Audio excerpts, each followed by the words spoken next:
नमस्कार दोस्तों, free study 94 YouTube channel पे आपका फिर से स्वागत है। 69वीं बीपीएससी प्रीलिम्स एग्जामिनेशन में लगभग 20 से 21 दिन बचे हैं।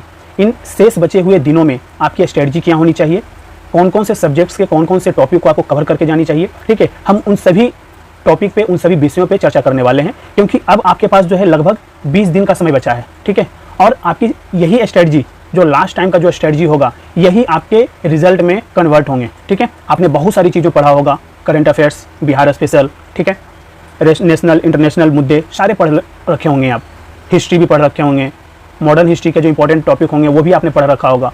वो सारे तमाम टॉपिक आपने पढ़ करके कंप्लीट कर लिए होंगे, बहुत सारे आपने प्रैक्टिस सेट भी लगा लिए होंगे। ठीक है, बट ये है कि लास्ट मूवमेंट जो अभी बचे हुए जो दिन हैं उनमें क्या होनी चाहिए, किस तरीके से स्ट्रेटजी होनी चाहिए, कौन से टॉपिक पे ज़्यादा फोकस होना चाहिए, हम उन पे चर्चा करने वाले हैं। ठीक है, तो ये जो टॉपिक हम अभी बात जो करने वाले हैं, इसे आप एग्जामिनेशन से पहले जरूर आप 10 बार रिवीजन करके जाना। अभी समय काफ़ी है, ठीक है, काफ़ी है। 20 दिन का समय भी लास्ट मूवमेंट के लिए, जो एक्सपीरियंस होते हैं उनको रिवीजन करने के लिए अच्छे खासे समय है, जो ऑलरेडी अच्छे से कवर कर चुके हैं। ठीक है, तो हम एक एक करके उन सभी विषयों पे चर्चा करने वाले हैं। तो वीडियो को शुरू से लास्ट तक देखिएगा। वीडियो अगर पसंद आए दोस्तों तो प्लीज़ लाइक जरूर कीजिएगा, और अभी तक चैनल को सब्सक्राइब नहीं किया है तो प्लीज़ चैनल को भी सब्सक्राइब कीजिएगा। तो दोस्तों यहाँ पर अगर हम बात करें कि विगत वर्षों में जो प्रश्न पूछे गए हैं, जैसे हम बात करें यहाँ पे कि 60वीं बार 60वीं से लेकर के 68वीं तक का, ठीक है, तो कौन कौन से सेगमेंट से, कौन कौन से सब्जेक्ट से कितने प्रश्न पूछे गए हैं, ये आपके माइंड में हमेशा चलते रहना चाहिए। जैसे अगर हम बात करें तो इतिहास की बात किया जा रहा है यहाँ पे, जिसमें एशियंट, मिडाइवल और यहाँ पे मॉडर्न की बात किया गया है। ठीक है, तो हमेशा देखेंगे तो 62वीं 60वीं से 62वीं का जो एग्जाम हुआ तो वहाँ पे 27 क्वेश्चन था, 63वीं में हुआ 30, 64वीं में भी 30, 65वीं में 26, 66वीं में 25, 67वीं में 27 और 68वीं में भी आपका 25 क्वेश्चन। तो लगभग आप ये मान के चलें कि आपको जो है हिस्ट्री से जो है लगभग 25 से 30 क्वेश्चन देखने को मिलेगा। ठीक है, हम कैटेगराइज वाइज भी देखेंगे कि अगर आपको एशियंट से कितने पूछे जा रहे हैं, मॉडर्न से कितने पूछे जा रहे हैं, मिडाइवल से कितने पूछे जा रहे हैं। ठीक है, अगर हम बात करें भूगोल की तो भारतीय भूगोल, पर्यावरण एवं विश्व भूगोल से लगभग आपका देखा जाए तो इस प्रकार के आपको प्रश्न देखने को मिला है। 16 मैक्सिमम और जो है कि मिनिमम 10 क्वेश्चन पूछे गए हैं। ठीक है, तो यहाँ पर भी आप ये मान के चल सकते हैं कि 10 से 15 प्रश्न तो देखने को मिलेगा ही मिलेगा आपको। ठीक है, अगर हम बात करें भारतीय संविधान एवं राज्य व्यवस्था की बात करें तो यहाँ पर भी आपको मैक्सिमम जो क्वेश्चन पूछा गया है वो है आपका 12 और मिनिमम पूछा गया है आपके 6। ठीक है, तो यहाँ पर भी आपका लगभग 10 से 12 प्रश्न पूछे जाने की पूरी संभावनाएं होती हैं। ठीक है, अगर हम यहीं पे बात करें इंडियन इकोनॉमी की तो यहाँ पर भी मैक्सिमम जो प्रश्न पूछा गया है वो कितने हैं, 18। ठीक है, और मिनिमम कितने पूछे गए हैं तो 7 हैं। ठीक है, तो यहाँ पर भी आप ये मान के चलिए कि इसमें भी आपको 10 से 15 प्रश्न देखने को मिल सकता है। ठीक है, सामान्य विज्ञान की बात करें, जनरल साइंस की बात करें, जिसमें आपका आ जाता है फिजिक्स, केमिस्ट्री एंड बायोलॉजी। ठीक है, ये सेगमेंट काफ़ी इंपॉर्टेंट है। यहाँ आप देखिए 25 क्वेश्चन, 20 क्वेश्चन, 20 क्वेश्चन, फिर आपका लगातार 4 सालों से जो है 65वीं से लेकर के 68वीं तक आपको 30-30 क्वेश्चन पूछे गए हैं। ठीक है, तो ये आपको काफ़ी ज़्यादा इंपॉर्टेंट रोल अदा करता है प्रीलिम्स क्लियर करने में। ठीक है, नेक्स्ट है बिहार स्पेशल। ठीक है, बात करें यहाँ पे तो देखिए 26, 24, 21, 26, 25, 25, 17। ठीक है, तो यहाँ पर भी आपको लगभग 20 से 25 प्रश्न देखने को मिल जाता है डायरेक्ट। ठीक है, अगर हम समसामयिक की बात करें, करंट अफेयर्स की, तो बिहार एवं राष्ट्रीय एवं अंतर्राष्ट्रीय मुद्दे की बात करें तो यहाँ पर भी लगभग आपका मैक्सिमम जो है 30 क्वेश्चन पूछा गया है, और मिनिमम आपका कितना, मैक्सिमम यहाँ पे 37 क्वेश्चन पूछा गया है, और मिनिमम जो है 26, यानी आपका यहाँ पर भी लगभग 30 प्रश्न पूछे जाने की पूरी संभावनाएं हैं। और गणित से यानी मैथमेटिक्स, रीजनिंग में भी ऐड हो जाते हैं इसमें 10 क्वेश्चन जो है लगातार पूछे गए हैं। ठीक है, तो इस तरीके से आपकी स्ट्रेटजी होनी चाहिए। ठीक है, जिस सब्जेक्ट्स की वेटेज ज़्यादा है उसमें आप ज़्यादा रिवीजन का समय दीजिए। ठीक है, जिसकी वेटेज कम है उसको जो है कि थोड़ा थोड़ा जो है कि ध्यान रखिए कि हाँ इससे भी प्रश्न पूछे जाते हैं। यानी मेजर जो टॉपिक है वो है आपका करंट अफेयर्स का। ठीक है, मेजर जो टॉपिक है बिहार स्पेशल का, मेजर टॉपिक आप बात करें तो जनरल साइंस का, और मेजर टॉपिक की बात करें तो हिस्ट्री का। तो ये आपके जो 4 सेगमेंट हैं, history, general science, Bihar special एवं करंट अफेयर्स, ये आपको प्रीलिम्स को क्लियर करने में सबसे ज़्यादा इंपॉर्टेंट रोल अदा कर सकता है। और ये जो समय है आपके लिए इन्हीं चारों सब्जेक्ट्स पे मैक्सिमम आप जो है मेहनत कर सकते हैं, मैक्सिमम टाइम दे सकते हैं, यूटिलाइज कर सकते हैं। ठीक है, आगे हम बढ़ें तो यहीं पे अगर देखें तो आधुनिक इतिहास की बात करें तो देखिए कहा जा रहा है सबसे इंपॉर्टेंट है आपका जो टॉपिक है वो है आपका, यहाँ पे बात करें तो नेशनल मूवमेंट। ठीक है, आपका भारतीय राष्ट्रीय आंदोलन, जहाँ पे लगातार जो है आपके प्रश्न पूछे गए हैं। ठीक है, मैक्सिमम जो प्रश्न है वो आपका 8 पूछा गया है और मिनिमम 1 है। ठीक है, तो इसे ये नहीं सोचना है कि एक ही प्रश्न तो आ रहा है। ठीक है, बहुत पीछे की बात है 64वीं का। ठीक है, लेकिन आप देखें 65वीं से लेकर के 68वीं तक तो लगभग आपका 8 प्रश्न 6 प्रश्न देखने को मिला है। तो आप राष्ट्रीय आंदोलन का जो है टॉपिक आप इसे कवर करके चलिए। और इसके लिए आप जो है कि जितना समय आप और टॉपिक पढ़ने में दे रहे हैं उससे कहीं ज़्यादा आप नेशनल मूवमेंट को आप दे सकते हैं। ठीक है, अगर हम बात करें यहीं पे तो देखिए क्रांतिकारी गतिविधियां की बात करें तो यहाँ पर भी 4 क्वेश्चन हाल ही में जो एग्जाम हुई 68वीं का, ठीक है, उसमें 4 क्वेश्चन पूछा गया है। ठीक है, तो ये भी आपके लिए काफ़ी इंपॉर्टेंट पार्ट है। ठीक है, यहीं पे अगर हम बात करें दोस्तों तो एक टॉपिक हमारा पर ये है जनजातीय एवं किसान आंदोलन। ठीक है, यहाँ पर देखिए आपका मैक्सिमम 4 क्वेश्चन है, मिनिमम 1 क्वेश्चन है, 68वीं में एक भी क्वेश्चन नहीं पूछा गया है। ठीक है, तो आपको ध्यान रखना है, ऐसे प्रश्न पूछे जाते हैं, इसको इग्नोर बिल्कुल भी नहीं करना है। ठीक है, 1857 की क्रांति ये भी आपके लिए इंपॉर्टेंट है, लेकिन एक क्वेश्चन बनता है, लेकिन उससे कहीं ज्यादा इंपॉर्टेंट है विभिन्न संस्थाएं एवं संगठन। ठीक है, यहाँ पे देखिए मैक्सिमम 6 क्वेश्चन है और मिनिमम 1 क्वेश्चन है, लेकिन लगातार क्वेश्चन है इससे, ये जो टॉपिक है इससे लगातार प्रश्न, इसे आप बिल्कुल भी इग्नोर करके नहीं जा सकते हैं। ठीक है, पत्र पत्रिकाएं, समाचार पत्र, पुस्तक, ठीक है, इससे भी लगातार प्रश्न पूछा गया है। बीच में आपका 66वीं और 67वीं गैप कर दिया गया है, लेकिन ये भी काफी इंपॉर्टेंट टॉपिक है। ठीक है, एक टॉपिक हमारा जो है राजनीतिक, आर्थिक एवं प्रशासनिक जो है ब्रिटिश औपनिवेशिक जो नीतियां थी उससे भी प्रश्न आपसे पूछा गया है। ठीक है, तो ये जो टॉपिक है आपको लगभग 4 से 5 टॉपिक ऐसे हैं जहां से लगभग आपके 12 से 15 प्रश्न देखने को मिल सकता है। तो ये सारे टॉपिक पे आप मैक्सिमम समय दे सकते हैं। ठीक है, नेक्स्ट हम बात करें यहाँ पे एंशिएंट हिस्ट्री की, तो कहा जा रहा है यहाँ पे देखिए सबसे ज्यादा जो इंपॉर्टेंट टॉपिक है वो है आपका मौर्यकाल। ठीक है, मौर्यकाल लगातार प्रश्न है। ठीक है, 2 साल गैप है, ठीक है, लेकिन लगातार प्रश्न है। यहीं पे अगर हम बात करें तो सिंधु घाटी सभ्यता, हड़प्पा सभ्यता को भी देख लेना, इसके फैक्ट्स को देख लेना, साइट्स वगैरह देख लेने हैं। और यहाँ पे बौद्ध धर्म और जैन धर्म, इससे भी लगातार प्रश्न पूछे जाने की संभावनाएं रहती है। ठीक है, तो ये सारे टॉपिक आपको करके जाने हैं। ठीक है, कुछ करें या ना करें, ये 3 टॉपिक सिंधु सभ्यता एवं हड़प्पा सभ्यता कवर कर लेना है, बौद्ध धर्म जैन धर्म कर लेना है, मौर्यकाल कर लेना है, और एक करके जाना है अगर आपके पास टाइम हो। ठीक है, तो आपको कर लेना है गुप्तोत्तर काल।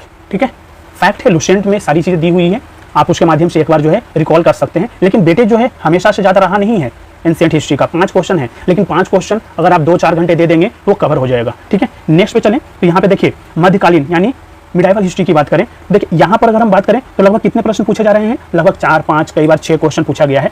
लेकिन ये हमें समझना है कि इसमें मेन टॉपिक कौन सा है जिससे लगातार प्रश्न देखने को मिला है और हमें कौन कौन से टॉपिक को कवर करके जाना है। तो बात करें यहाँ पे तो सबसे इंपॉर्टेंट जो टॉपिक है वो है मुगल काल का। देखिए लगातार प्रश्न आए हैं। ठीक है, अगर लगातार प्रश्न आया हुआ है तो ये टॉपिक अपने आप में काफी इंपॉर्टेंट है। हमेशा से 1 प्रश्न पूछ ले, 2 प्रश्न पूछ ले, 3 प्रश्न पूछ ले, कई कुछ भी पूछे, लेकिन पूछना जरूर तय है। ठीक है, क्योंकि लगातार हम पीछे के जो पैटर्न है, पीछे का जो ट्रेंड्स रहे हैं उसके माध्यम से हम समझने की कोशिश कर रहे हैं। वहीं पे अगर हम बात करें तो मध्यकालीन लेखक और उनकी रचनाएं, ये भी काफी इंपॉर्टेंट आपका टॉपिक बन जाता है। ठीक है, यहाँ से भी देखने को मिलता है प्रश्न। ठीक है, ये आप देख रहे हैं 3, 66वीं, 67वीं, 68वीं, इसमें क्वेश्चन नहीं पूछा गया है, लेकिन आप देखें 60वीं से 62वीं और यहाँ पर 64वीं, 65वीं तक का लगातार प्रश्न एक देखने को मिला है।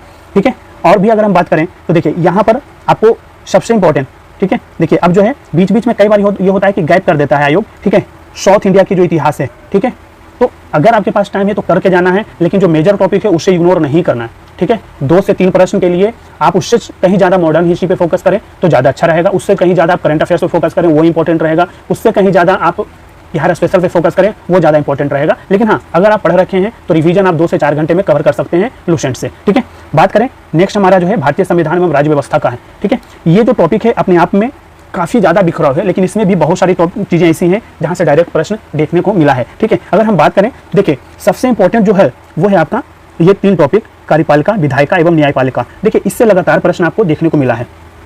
ठीक है, और हर साल जो है लगभग इस टॉपिक से आपका 4 से 5 प्रश्न देखने को मिल सकता है, हमेशा मिला है और आगे भी एग्जामिनेशन में देखने को मिल सकता है, तो इसे आपको करके जाना है। दूसरा इंपॉर्टेंट टॉपिक हमारा हो जाएगा पंचायती राज का। ठीक है, पंचायती राज से भी लगातार प्रश्न देखिए यहाँ पे देखने को मिला है, लगभग 2 प्रश्न हमेशा से देखने को मिला है। ठीक है, तो इसे भी हमें करके जाना है। नेक्स्ट जो हमारा टॉपिक हो जाएगा, ठीक है, ये भी आपको करना है भारतीय संविधान की मुख्य विशेषताएं एवं स्रोत, ये काफी इंपॉर्टेंट है, इसे भी आपको कर लेना है। ठीक है, लक्ष्मीकांत है, आप उसमें जो है टॉपिक वाइज दिया हुआ है, आप उससे कवर करके जाइए, क्वेश्चन उसके आगे आपको कहीं से नहीं पूछे जाने हैं। ठीक है, संवैधानिक संस्थाएं की बात किया जाए, 4 क्वेश्चन जो है 64वीं में पूछा था, उसके बाद गैप हो गया है। ठीक है, अगर हम बात करें यहाँ पे प्रमुख अनुच्छेद, इंपॉर्टेंट जो अनुच्छेद आर्टिकल्स होते हैं उससे भी प्रश्न पूछ लिए जाते हैं कई बार, लेकिन जो है उतने सारे आर्टिकल याद रखना अपने आप में एक जो है चैलेंज तो होता ही है, लेकिन जो मेजर टॉपिक है उससे आपको कवर करके जाना। 20 दिन में जो है ना आप 6 महीने के सिलेबस को कवर नहीं कर सकते हैं, लेकिन बस ये है कि आपको इंपॉर्टेंट टॉपिक को रिवीजन करके जाना है। ठीक है, नेक्स्ट हम आगे बढ़ें तो बिहार स्पेशल की बात करें यहाँ पे। ठीक है, तो बिहार स्पेशल में देखिए अगर बिहार का इतिहास की अगर हम बात करें तो देखिए सबसे ज्यादा जो प्रश्न है वो बिहार के इतिहास से पूछा गया है। देखिए मैक्सिमम जो क्वेश्चन था, मैक्सिमम जो पूछे जाने की जो संभावनाएं है 13 है और मिनिमम जो है 1 है। ठीक है, लेकिन आप देखिए 63वीं से लगातार आपके जो प्रश्न है, मिनिमम आपका कितना पूछा गया है 6 और मैक्सिमम 13। तो आप ये मान के चलिए कि बिहार का इतिहास अगर आप अच्छे से करके जाते हैं तो लगभग आपका 10 से 12 प्रश्न देखने को मिल सकता है इस टॉपिक से, ठीक है। तो इससे आप अच्छे से करके जाइए। बिहार का अगर भूगोल की बात करें तो लगातार आपके प्रश्न मिले हैं देखने को, और मिनिमम कितना है 5 है और मैक्सिमम कितना है दोस्तों 9 है, ठीक है। तो यहाँ पर भी आपको जो है लगभग 7 से 10 प्रश्न देखने को मिल सकता है, ठीक है। अगर जनगणना की बात करें बिहार का तो ये भी काफ़ी इंपॉर्टेंट आपका टॉपिक है, ठीक है। आप 64वीं का देखें तो 4 क्वेश्चन पूछा गया, 65वीं में आपका जो है 3 क्वेश्चन पूछा गया, फिर 67वीं में 3 क्वेश्चन, 68वीं में 1 क्वेश्चन। तो ये भी तो बात है ना कि आने वाले समय में 4 क्वेश्चन देखने को मिल सकता है, 3 क्वेश्चन देखने को मिल सकता है, तो क्यों ना हम इसे कवर करके जाएं, ठीक है। जातिगत जनगणना बिहार करवा रहा है, क्वेश्चन डायरेक्ट पूछे जा सकते हैं, करंट अफेयर्स का टॉपिक है, ठीक है। तो हम उन सारी चीज़ों को देख करके चलेंगे।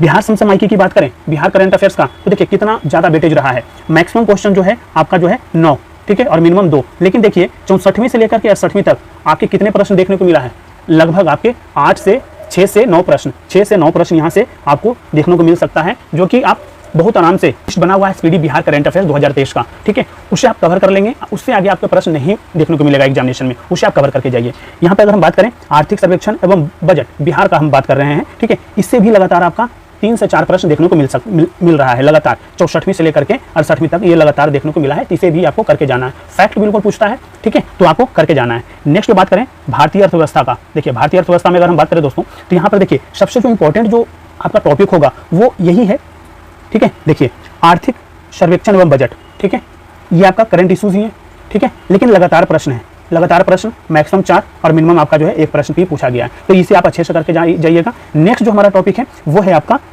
भारत में आयोजना, जिसे हम 5 ईयर प्लान जिसे हम कहते हैं, योजना आयोग, नीति आयोग, ठीक है, इससे भी प्रश्न देखने को मिला है, तो ये भी टॉपिक हमें करके जाना चाहिए, ठीक है। बात अगर हम करें यहीं पे तो कृषि से संबंधित भी प्रश्न पूछे गए हैं, ठीक है। तो देखिए करने का तो बहुत कुछ कर सकते हैं, लेकिन जो है कि जो मेजर टॉपिक है वो हम करके जा सकते हैं, तो हम भारतीय कृषि देख लेंगे, ठीक है। अगर हम डेटा देखना है तो गरीबी एवं बेरोजगारी का देख सकते हैं। दूसरी चीज़ अगर हम देखें, बहुत सारे ऐसे संगठन हैं, ऑर्गेनाइजेशन है, ठीक है, वो आपको जो है कि कहीं ना कहीं एक्सटर्नल सेक्टर जिसे हम बात करते हैं, ठीक है, वो आपके इंपॉर्टेंट एक आध प्रश्न देखने को मिल रहा है, ठीक है। तो हम जो है मेजर टॉपिक पे फोकस करेंगे, लेकिन ये जो 2 टॉपिक है प्लानिंग और आपका जो है इकोनॉमिक सर्वे एंड बजट, ठीक है, ये हमें कर करके ही जाना है। और यहाँ पे आपका इंडियन एग्रीकल्चर, ये आपको कवर करके जाना है। भारत और विश्व का भूगोल अगर हम देखें दोस्तों तो यहाँ पर अगर बात करें तो देखिए सबसे इंपॉर्टेंट जो टॉपिक है वो है आपका जलवायु एवं मृदा, ठीक है, सबसे इंपॉर्टेंट लगातार प्रश्न देखने को मिला है, ठीक है। और यहाँ पर देखिए मैक्सिमम 3 क्वेश्चन आपको 67वीं में भी देखने को मिला, 68वीं में भी देखने को मिला, ठीक है। बात करें यहाँ पे तो उसके बाद जो हमारा टॉपिक हो जाता है संसाधन का, ठीक है, वन संसाधन, वन्यजीव, ठीक है, द्वीप, महाद्वीप, महासागर, मरुस्थल, इससे भी प्रश्न लगातार देखने को मिला है। अगर यहाँ पे बात करें जनगणना का तो इससे भी लगातार प्रश्न देखने को मिला है, 68वीं में एक भी प्रश्न नहीं आया है, ठीक है। यहाँ पे अगर हम बात करें तो यहाँ पे देखिए एक इंपॉर्टेंट जो टॉपिक है ये है आपका उद्योग, ठीक है, उद्योग से भी प्रश्न देखने को मिला है। आपका यहाँ पे 66वीं में नहीं प्रश्न पूछा गया था, लेकिन लगातार प्रश्न देखने को मिला है। तो जो टॉपिक इंपॉर्टेंट है उसमें मैक्सिमम समय आप देंगे, ठीक है। हर एक सब्जेक्ट्स का एक अपना नेचर होता है, हम उसके हिसाब से ही चलेंगे तभी एग्जामिनेशन को क्रैक कर सकते हैं, ठीक है। नेक्स्ट जो है हमारा जो सबसे इंपॉर्टेंट जो टॉपिक है वो है जनरल साइंस का, और यहाँ पे आपको जो है लगभग आपको मैंने बताया था कि लगभग 25 से 30 प्रश्न आपको देखने को मिल सकता है और हमेशा देखने को मिला है, ठीक है। अगर हम बात करें तो मात्रक एवं बीमा से लगातार प्रश्न, देखिए यहाँ पे देखिए लगातार प्रश्न पूछे गए हैं।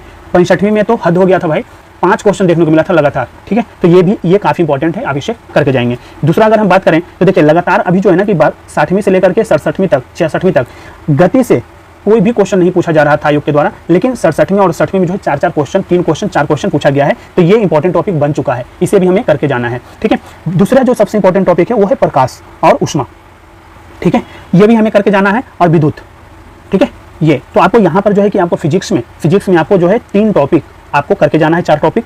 सबसे इंपॉर्टेंट जो है हमारा मात्रक एवं बीमा, ठीक है, फिर आपका आ जाता है उष्मा, प्रकाश और विद्युत, ठीक है, और गति। ये 4-5 टॉपिक ऐसे हैं जिस पे आप जो है लगभग 10 से 12 घंटा समय देंगे तो सारे फैक्ट आपके पास जो है रिकॉल हो जाएंगे, ठीक है। नेक्स्ट में हम बात करें तो यहाँ पे केमिस्ट्री की बात किया जा रहा है। केमिस्ट्री में बात करें तो सबसे ज़्यादा जो इंपॉर्टेंट जो टॉपिक होगा वो होगा अभी जो है 68वीं में 6 प्रश्न पूछा गया, कहाँ से, तो अम्ल, क्षार और लवण से, ठीक है। देखिए कोई भी एक टॉपिक ऐसा नहीं है जिससे जो है लगातार जो है बहुत ज़्यादा प्रश्न पूछा गया है। देखिए यहाँ पर अगर हम बात करें तो देखिए परमाणु संरचना की बात करें तो लगातार प्रश्न पूछा गया था, फिर गैप हो गया है, ठीक है। तो फिर ऐसा है कि यहाँ पे गैप हुआ तो 2 प्रश्न, यहाँ पर गैप हुआ तो शायद जो है कि 2 प्रश्न परमाणु संरचना से पूछ सकता है आयोग, ठीक है। इसे भी हमें करके जाना है, ठीक है। पदार्थ की अवस्थाएं, ठीक है, यहाँ पर देखिए 3 प्रश्न, 63वीं में 64वीं गैप, फिर 65वीं में आपका जो है 3 प्रश्न, फिर 66वीं में 1 प्रश्न, 67वीं और 60वीं गैप हो चुका है, तो इससे भी आने की पूरी संभावनाएं हैं इस बार प्रश्न, ठीक है। नेक्स्ट हम बात करें कार्बन उसके अपर रूप की बात करें तो यहाँ पर देखिए लगातार प्रश्न था, ठीक है, गैप हो गया है, तो फिर से जो है प्रश्न पूछे जा सकते हैं, लेकिन जो है ना एक आध प्रश्न है, ठीक है। नेक्स्ट बात करें यहाँ पे जो इंपॉर्टेंट है वो धातु और अधातु है, ठीक है। इससे जो है ना लगातार आपके प्रश्न देखने को मिला है, तो इसे अभी हम करके चलेंगे, ठीक है। और जो सबसे इंपॉर्टेंट है वो है आपका महत्वपूर्ण रासायनिक यौगिक और उसके उपयोग, ठीक है। लगातार प्रश्न है दोस्तों। और पर्यावरणीय प्रदूषण से एलिमेंट्स वगैरह याद रखना है आपको, डायरेक्ट प्रश्न पूछा जाता है, ठीक है। प्रीवियस ईयर के क्वेश्चन, एक ही क्वेश्चन को लगातार आपको जो है देखने को मिला है, ठीक है। तो इस तरीके से आप जो है केमिस्ट्री के क्वेश्चन को भी आप हैंडल कर सकते हैं। इसके अलावा जो है हमारा इंपॉर्टेंट टॉपिक है जिनका सबसे ज्यादा सभी स्टूडेंट्स का जो कमजोर पक्ष होता है वो होता है बायोलॉजी, ठीक है। अब यहाँ पर देखें तो सबसे इंपॉर्टेंट है जंतु एवं पादपों का वर्गीकरण। लगातार 65वीं से लेकर के 68वीं तक 2 से 3 प्रश्न पूछा गया है, तो इसे हमें करके ही जाना पड़ेगा। फैक्ट कहीं पर भी है उसे रट लीजिए, प्रश्न वहीं से डायरेक्ट देखने को मिल सकता है। कोशिका की बात करें, सेल्स की बात करें, ठीक है, तो इसे भी लगातार जब भी पूछा है आयोग ने तो 3 ही प्रश्न पूछा है, ठीक है। 60वीं 62वीं को अपवाद अगर छोड़ दें तो, ठीक है, बीच में गैप भी रहा है, लेकिन जब भी पूछा है 3 प्रश्न ही पूछा है, तो ये भी आपके लिए काफी इंपॉर्टेंट फैक्ट बन जाएगा। ये जो है हमारा, ये है आपका पोषण, विटामिन, खनिज, कार्बोहाइड्रेट्स, वसा और प्रोटीन, इससे भी लगातार प्रश्न पूछे गए हैं और मैक्सिमम तो 6, ठीक है। 60वीं 62वीं में और 66वीं में 5 क्वेश्चन, फिर गैप हो चुका है, शायद यहाँ पे गैप हुआ था 5 क्वेश्चन था, यहाँ पे गैप हुआ तो फिर से 5 क्वेश्चन पूछ ले, 4 क्वेश्चन पूछ ले, इसे हमें करके चलना है, ठीक है। नेक्स्ट में बात करें तो रोग और उसके कारण, ये भी हमें जो है लगातार 2 प्रश्न दे रहा है, ठीक है। तो ये जो सारे टॉपिक है ना, ये काफी इंपॉर्टेंट टॉपिक है, ठीक है। हार्मोन और एंजाइम भी देख लेना है, क्योंकि बायोलॉजी के जितने भी टॉपिक है ना काफी इंपॉर्टेंट है, लगातार उसे प्रश्न देखने को मिला है। बाकी ये नहीं देखना है, ठीक है, रक्त परिसरण चरण तंत्र है, पाचन तंत्र है, तंत्रिका तंत्र है, आनुवांशिकी से तो एक भी प्रश्न इसमें समय देना वेस्टेज है, ठीक है। तो जो मेजर टॉपिक है अब उतना ही पे फोकस करके आपको जाना है। अगर हम बात करें यहाँ पे अब करंट अफेयर्स का नेशनल और इंटरनेशनल जो इशूज हैं उस पर बात करें तो सबसे इंपॉर्टेंट जो है ये है आपका महत्वपूर्ण राष्ट्रीय एवं अंतर्राष्ट्रीय घटना, जिसमें सामाजिक, आर्थिक, राजनीतिक, ठीक है। इसमें देखिए 10 क्वेश्चन 68वीं में पूछा गया, 66वीं में 15 क्वेश्चन पूछा गया है, तो ये टॉपिक आपको करके जाना है, ठीक है। इसके अलावा कोई भी टॉपिक जैसे प्रमुख नियुक्तियां राष्ट्रीय व अंतर्राष्ट्रीय बात करें तो यहाँ पे लगातार प्रश्न पूछा गया, 68वीं में नहीं पूछा गया। अगले बार जो है कि अभी जो 69वीं का होने वाला है पेपर, इसमें लगभग जो है कि 5 क्वेश्चन पूछ ले तो हम इन सारे टॉपिक को कवर कर लेंगे, ठीक है। अभी समय है, ऑलरेडी जो हम कवर कर लेंगे, ठीक है। अगर आप कर रखे हैं तो रिवीजन कीजिए। राष्ट्रीय व अंतर्राष्ट्रीय पुरस्कार की बात करें तो लगातार प्रश्न है यहाँ पे, ठीक है, तो ये भी हम करके चलेंगे। नेक्स्ट है सूचकांक एवं रिपोर्ट, यहाँ पे देखिए लगातार प्रश्न है, ठीक है। 65वीं अपवाद छोड़ दे तो यहाँ पे लगातार योजना एवं कार्यक्रम, ये काफी इंपॉर्टेंट आपका टॉपिक है और लगातार आपके प्रश्न है। और मैक्सिमम प्रश्न देखिए कितने पूछे गए हैं, 8, 7, 5, 4, 5, 2, 3, एक का तो जगह ही नहीं है। इसमें मिनिमम जो है 2 है और मैक्सिमम कितने हैं, 8 है, ठीक है। यहाँ पर भी आपका मिनिमम 2 है और मैक्सिमम 10 है, 15 है, ठीक है। तो इस तरीके से आपके प्रश्न पूछे जा रहे हैं, तो हम एक एक करके सभी चीजों को कवर कर लेंगे, ठीक है। सैन्य अभ्यास, इसमें समय ज्यादा देने की जरूरत नहीं है, एक आध प्रश्न आता है, ठीक है। लेकिन खेल घटनाक्रम, स्पोर्ट्स से आपका जो है ना कि प्रश्न लगातार देखने को मिला है, तो ये भी हम करके चलेंगे, ठीक है। ऐप पोर्टल नहीं प्रश्न पूछे जाते हैं भाई, इस पर टाइम देना व्यर्थ होगा, ठीक है। महत्वपूर्ण दिवस, उसके विषय एक प्रश्न आ जाता है, लेकिन उतने सारे थीम्स कौन याद रखेगा, ठीक है। अगर लास्ट मोमेंट में ऑप्शन आया जाए तो बीसी में लगा करके आगे बढ़ जाना है। लेकिन सबसे इंपॉर्टेंट जो यहाँ पे हम बात करें तो महत्वपूर्ण राष्ट्रीय और अंतर्राष्ट्रीय बैठक एवं सम्मेलन, ये जो टॉपिक है ना काफी इंपॉर्टेंट हो जाएगा, ठीक है। हम इसे भी कवर करके चलेंगे। और मिसलेनियस टॉपिक, ठीक है, लगातार इससे प्रश्न पूछा गया है। तो इस तरीके से जो है ना कि लगभग आपके 4 से 5 ऐसे टॉपिक हैं करंट अफेयर्स में जहां से लगातार प्रश्न पूछे जा रहे हैं, ठीक है। तो इस तरीके से जो हमारा इस वीडियो का बनाने का जो उद्देश्य था वो ये था कि लास्ट मोमेंट में बच्चों को ये लगता है कि सारा कुछ रिवीजन हो चुका है, लेकिन ज्यादा समय कहाँ पे देना चाहिए ये समझ में ही नहीं आता है। तो हम उन सारी टॉपिक पे बात किए कि कहाँ पे आपको मैक्सिमम समय देने की जरूरत है, ठीक है। तो अगर वीडियो पसंद आया हो तो लाइक जरूर कीजिए। अभी तक चैनल को सब्सक्राइब नहीं किया दोस्तों तो प्लीज चैनल को भी सब्सक्राइब कीजिए। Thank you so much.